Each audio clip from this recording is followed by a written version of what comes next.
Hello, അസ്സലാമലൈക്കും. എന്താണ് വിശേഷം? സുഖമല്ല എല്ലാവർക്കും? അങ്ങനെ നോമ്പായി അല്ലേ? എത്ര പെട്ടെന്ന് ഒരു വർഷം കഴിഞ്ഞു പോയത്. കഴിഞ്ഞ നോമ്പും പെരുന്നാളൊക്കെ എപ്പോഴാണ് കഴിഞ്ഞല്ലേ? ഇന്നലെ മിനിഞ്ഞാന്ന് കഴിഞ്ഞ പോലെ ഉണ്ട്. കഴിഞ്ഞ നോമ്പിന് ഞാൻ ഇവിടെ തന്നെ ഇരുന്നിട്ടാ. ഇപ്രാവശ്യം നോമ്പാകുമ്പോഴേക്കും നാട്ടിലെത്താം എന്നൊക്കെ വിചാരിച്ചതാണ്, പക്ഷേ നടന്നില്ല. ഇൻഷാ അല്ലാ ശരിയാവും. അങ്ങനെ നോമ്പിന് വരവേൽക്കാൻ വേണ്ടിയിട്ടേ നമ്മൾ നമ്മുടെ വീടും പള്ളിയും നാടൊക്കെ നല്ല ഉഷാറാക്കി വൃത്തിയാക്കി ലൈറ്റിംഗ് ഒക്കെ ചെയ്ത് അടിപൊളിയാക്കി വെച്ചിട്ടുണ്ടാവുമല്ലോ അല്ലേ? ഇവിടെയൊക്കെ ഭയങ്കര സെറ്റപ്പാട്ടോ. ഭയങ്കര എന്താ പറയാ, ലൈറ്റുകളും റോഡൊക്കെ വൃത്തിയാക്കലും ചെടികൾ പിടിപ്പിക്കലും ഭയങ്കര ഒരു ആഘോഷം തന്നെയാണ് ഈ നോമ്പിന്റെ 30 ദിവസം. അതിന്റെ മുന്നോടിയായിട്ടുള്ള ഒരുക്കങ്ങളൊക്കെ നമുക്ക് ഡെയിലി കാണാം. റോഡിലൂടെ ഒക്കെ പോകുമ്പോൾ നമുക്ക് കാണാൻ പറ്റും. നോമ്പാകുമ്പോഴേക്കും എന്തായാലും എല്ലാം നല്ല വൃത്തിയാക്കി അടിപൊളിയാക്കി വെച്ചിട്ടുണ്ടാവും. എന്തായാലും കുറെ ഇവിടുത്തെ നമ്മുടെ നാട്ടിൽ ഈ അപ്കേക്കിലെ ഈ നോമ്പിനെ വരവേൽക്കുന്ന കുറെ ഈ ഒരു അപ്കേക്കിന്റെ മെയിൻ സ്ട്രീറ്റ് ഉണ്ട്. ആ ഭാഗം ലൈറ്റിംഗ് ഒക്കെ ചെയ്ത് ഭയങ്കര രസമാക്കി വെച്ചിട്ടുണ്ട്. ഇൻഷാല്ല ഞാൻ കാണിക്കാം. വീട്ടിലെ നനച്ചുള്ളി അതിനെക്കുറിച്ച് ഞാനൊരു വീഡിയോ ചെയ്യണമെന്ന് വിചാരിച്ചു, പക്ഷെ എനിക്ക് പറ്റിയില്ല, സമയം കിട്ടിയില്ല. മാമാട്ടി കുറെ വീഡിയോസ് ഒക്കെ എടുത്ത് എനിക്ക് ഇങ്ങനെ അയച്ചു തന്നായിരുന്നു. എന്ന് വെച്ചാൽ നമ്മുടെ വീട്ടിലെ നനച്ചുള്ളി എന്ന് പറഞ്ഞാൽ കുറച്ച് സ്പെഷ്യലായിട്ടാണ് എനിക്ക് തോന്നിയിട്ടുള്ളത്. കാരണം ഉമ്മാക്ക് ഇച്ചിരി ഒസ്വാസ് കൂടുതലാണ്.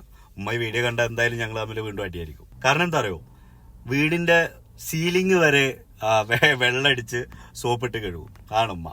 ഭയങ്കരമായിട്ട് എന്താ പറയാ, കഴുകിയോടെ തന്നെ കഴുകി, തുടച്ചോടെ തന്നെ തുടച്ച് ഭയങ്കരമായിട്ട് കഴുകലാണ്. നാട്ടില് ഞാനുള്ള സമയത്തൊക്കെ ഇതുപോലെ വീട് വൃത്തിയാക്കുന്ന സമയത്ത്, നനച്ചുള്ളിയുടെ സമയത്താണ് ഏറ്റവും കൂടുതൽ ഞാനും ഉമ്മി വഴക്കൂടുക. എന്താ പറയാ, നമ്മളെ വീടിന്റെ ബെഡുകളൊക്കെ എടുത്ത് പുറത്തേക്ക് ഇടും, ഫർണിച്ചറൊക്കെ പുറത്തേക്ക് ഇട്ടിട്ട് വെള്ളം അടിച്ച് കഴുകും. കുഷ്യൻ ഉണ്ടല്ലോ, സോഫയുടെ കുഷ്യൻ വെള്ളം അടിച്ച് എന്താ പറയാ സോപ്പിട്ട്, നമ്മുടെ സ്ക്രബ്ബർ ഉണ്ടല്ലോ, പാത്രം കഴുകുന്ന സ്ക്രബ്ബർ ഉണ്ടല്ലോ, ആ സ്ക്രബ്ബറൊക്കെ വെച്ച് വരച്ച് ഫുള്ള് കഴുകും. വീടിന്റെ വെള്ളം അടിച്ച് വെള്ളം എത്താത്ത ഒരു സ്ഥലം വീടിന്റെ ബാക്കി ഉണ്ടാവില്ല. ചില സമയത്തൊക്കെ ചുമരുമൊക്കെ തൊട്ട ഷോക്ക് അടിക്കും. കാരണം ഉള്ളിൽ കൂടെ ഒക്കെ വെള്ളം ഇറങ്ങി, വാരങ്ങിലൊക്കെ വെള്ളം ഇറങ്ങിയിട്ട് ഷോക്ക് അടിക്കും. ആ ലെവലിലേക്ക് എത്തിച്ചിട്ടുണ്ടാവും. അങ്ങനെയാണ് ഉമ്മ. നമ്മളിപ്പോ എവിടെയെങ്കിലും കഴുകി വൃത്തിയാക്കി, ഞാനും കൂടെ കേട്ടോ നാട്ടിലുള്ള സമയത്ത്, നമ്മളിപ്പോ എവിടെയെങ്കിലും കഴുകി വൃത്തിയാക്കി തുടച്ചു വെക്കുകയാണെങ്കിൽ ഉമ്മ അതിന്റെ പിന്നാലെ വന്നിട്ട് അവിടെ വന്നും കൂടെ ചെയ്യും. അത് കാണുമ്പോൾ നമുക്ക് ദേഷ്യം വരും. നമ്മൾ വഴക്കായിരിക്കും, ഞങ്ങൾ ഭയങ്കര വഴക്കായിരിക്കും. അപ്പൊ എന്തിനമ്മ ഇത്രക്കൊക്കെ ചെയ്യണമെന്ന് ചോദിച്ചാൽ ഉമ്മ പറയും, നെജസൊക്കെ കളയണ്ടേ, ഒക്കെ വൃത്തിയാക്കണ്ടേ എന്നൊക്കെ പറയും. പണ്ട് 3, 4 പഠിക്കുന്ന സമയത്ത് ഞങ്ങള് നമ്മുടെ വീടിന്റെ മുറ്റം ചാണകമൊക്കെ ഇട്ടിട്ട് വൃത്തിയാക്കിയായിരുന്നു. പണ്ടത്തെ കൃഷിക്കാര് അവരൊക്കെ ചെയ്യുന്ന പോലെ. കാരണം ഉമ്മാന്റെ ഉപ്പാന്റെ കുടുംബം വലിയ കൃഷിയൊക്കെ ഉള്ള ഫാമിലിയാണ്, തോട്ടത്തൊടി എന്ന് പറയും. അപ്പൊ അവരൊക്കെ വീട്ടിൽ അങ്ങനെ ചെയ്യുമായിരുന്നു. നമ്മുടെ നെല്ലൊക്കെ കൊയ്യലും ഇതാക്കലൊക്കെ ആ ഒരു സമയത്ത് മുറ്റം വൃത്തിയാക്കാൻ വേണ്ടിയിട്ട് ചാണകം വിഴുക എന്നുള്ള പരിപാടി ഉണ്ടായിരുന്നു. അപ്പൊ ഈ നോമ്പിന്റെ മുന്നോടിയായിട്ട് ചെയ്യുമ്പോൾ ഈ മുറ്റത്തിന്റെ സൈഡൊക്കെ ചെടിയൊക്കെ വെക്കുന്ന തടങ്ങളൊക്കെ ഉണ്ടല്ലോ, ആ തടമൊക്കെ നമ്മൾ മണ്ണോണ്ടൊക്കെ ശരിയാക്കി അതിന് മേലെ ചാണകം വിഴുക. അങ്ങനെ ഒരു പൊടി പൂരാണ് ആ ഒരു കുറച്ച് ദിവസം നോമ്പ് എത്തുന്നത് വരെ. ഇപ്പൊ ഈ വർഷം മോശമൊന്നുമില്ല കേട്ടോ, തനുമോള് വരെ കൂടിയിട്ടുണ്ട്. എല്ലാം കഴുകി വൃത്തിയാക്കി. ഇന്നലെ വരെ ഞാൻ വിളിച്ചപ്പോഴും അവര് ബിസിയാണ്, ഇന്നലത്തോടുകൂടെ തീർന്നു അൽഹംദുലില്ലാ എന്ന് പറയുന്നുണ്ട്. എന്തായാലും ഭയങ്കര സന്തോഷം. എന്താ പറയാ, ഞങ്ങളുടെ പുളക്കിൽ ആ കുഞ്ഞു വീടിനെ ഉമ്മയും ഉപ്പയും മാമാട്ടിയും മക്കളും എല്ലാവരും കൂടെ കഴുകി വൃത്തിയാക്കി സുന്ദരി കുട്ടിയാക്കിയിട്ടുണ്ട്. നോമ്പിനും പെരുന്നാളിനൊക്കെ വരവേക്കാൻ വേണ്ടിയിട്ട് ഞങ്ങളുടെ അപ്കേക്കിലെ ഒരു മുടി കൂട്ടല്, അത് ഞാൻ നിങ്ങൾക്ക് കാണിച്ചു തരാം. ഭയങ്കര രസമാണ് കേട്ടോ. വൈകുന്നേരം ആയി കഴിഞ്ഞാല് എല്ലാരും നോമ്പുറക്കലാണ്ട് കഴിഞ്ഞാൽ എല്ലാരും ഇങ്ങോട്ട് ഇറങ്ങും. പിന്നെ വീടിന്റെ അകത്ത് കയറല് പെലച്ചക്ക് ഭക്ഷണം കഴിക്കുന്ന സമയത്താണ്. അതിൽ പെണ്ണുങ്ങളും കുട്ടികളും എല്ലാരും ഉണ്ടാവും. ഇവരെ കൂടെ ആണുങ്ങളൊന്നും വരെ ഉണ്ടാവില്ല. അവര് ഫാമിലി മക്കളും കുട്ടികളൊക്കെ ആയിട്ട് അവരങ്ങോട്ട് ഇറങ്ങും. എന്നിട്ട് ഫുള്ള് കറക്കൊക്കെ കഴിഞ്ഞ് ഈ ഒരു സ്ഥലത്ത് കൂടി ഈ ലൈറ്റും കാര്യങ്ങളും ഒരു ആഘോഷമാണ് കേട്ടോ. ഈ വൈകുന്നേരത്ത് അവിടെ പോയി നിന്നാൽ ശരിക്കും നമുക്ക് നമ്മുടെ നാട് ശരിക്കും മിസ് ചെയ്യും. എന്ന് വെച്ചാൽ ഇവര് കുട്ടികളും മക്കളൊക്കെ പാടെ കണ്ടിട്ട് അതൊരു വലിയൊരു ആഘോഷമാണ് ഈ ഒരു സംഭവം.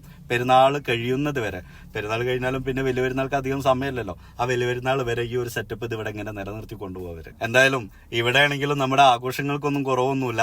നാടൊക്കെ ചെറുതായിട്ട് മിസ് ചെയ്യും, ചെറുതായിട്ടല്ല വലുതായിട്ട് തന്നെ മിസ് ചെയ്യും. പക്ഷെ എല്ലാരും ആഘോഷിക്കാറുണ്ട്. എല്ലാരും എന്താ പറയാ സന്തോഷത്തോടു കൂടെ ഏറ്റെടുക്കാറുണ്ട്. നമുക്കിവിടെ നമ്മുടെ മീൻകച്ചവടമാവുകൊണ്ട് ഇവിടെ കച്ചവടം കുറവായിരിക്കും, വളരെ കുറവായിരിക്കും ഈ ഒരു മാസം. അതുകൊണ്ട് തന്നെ നമ്മുടെ കടയൊക്കെ ടൈമിങ്ങിലൊക്കെ വ്യത്യാസം ഉണ്ടാവും. പക്ഷെ നോമ്പ് 30 ദിവസം തീരുന്നത് അറിയില്ല കേട്ടോ.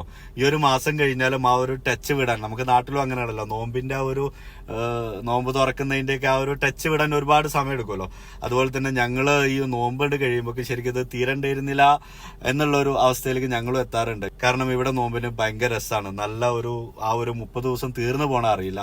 അത്രയും നമ്മള് എന്താ പറയാ മനസ്സറിഞ്ഞ് സന്തോഷത്തോടു കൂടെയാണ് ശരിക്കും നോമ്പിനെ ഞങ്ങള് ആഘോഷിക്കാറ്. ആഘോഷം തന്നെയാണ് ഇവിടെ. എന്റെ നോമ്പ് വിശേഷങ്ങളും എന്റെ കുടുംബത്തിന്റെ നോമ്പ് വിശേഷങ്ങളും ഇതൊക്കെയാണ്. അപ്പൊ എന്തായാലും ഈ ഒരു പുണ്യമായിട്ടുള്ള ഈ മാസത്തില് എല്ലാവരുടെയും പ്രാർത്ഥനയിൽ എന്നെയും എന്റെ കുടുംബത്തെ ഉൾപ്പെടുത്തുക. എന്റെ പ്രാർത്ഥനയിൽ നിങ്ങളും ഉണ്ടാവും. ഈ സപ്പോർട്ടും ഈ എന്താ പറയാ ഭയങ്കരമായിട്ടുള്ള ഈ സ്നേഹവും എന്നും എൻ്റെ കൂടെ ഉണ്ടാവണം. ഞാനത് അറിയുന്നുണ്ട്. എൻ്റെ ഓരോ കമന്റിലൂടെയും ഞാൻ അത് അറിയുന്നുണ്ട്. ഓരോ കമന്റ് വായിക്കുമ്പോഴും ഒരുപാട് സന്തോഷമുണ്ട് കേട്ടോ. കാരണം വെറുതെ ഒരു ഇത് എഴുത്തല്ല എന്നുള്ളത് ഓരോ കമന്റ് വായിക്കുമ്പോഴും നമുക്കത് മനസ്സിലാവും. മനസ്സിൽ തട്ടി പറയുന്നതാണ്, നമുക്കത് മനസ്സിലാവും. ഒരുപാട് സന്തോഷമുണ്ട് ഓരോ കമന്റ് വായിക്കുമ്പോഴും. ഒരുപാട് സന്തോഷമുണ്ട്. എന്നും ഈ ഒരു സപ്പോർട്ടും ഈ ഒരു സ്നേഹവും വേണം, ഉണ്ടാവണം. അപ്പൊ എല്ലാവരോടും ബൈ.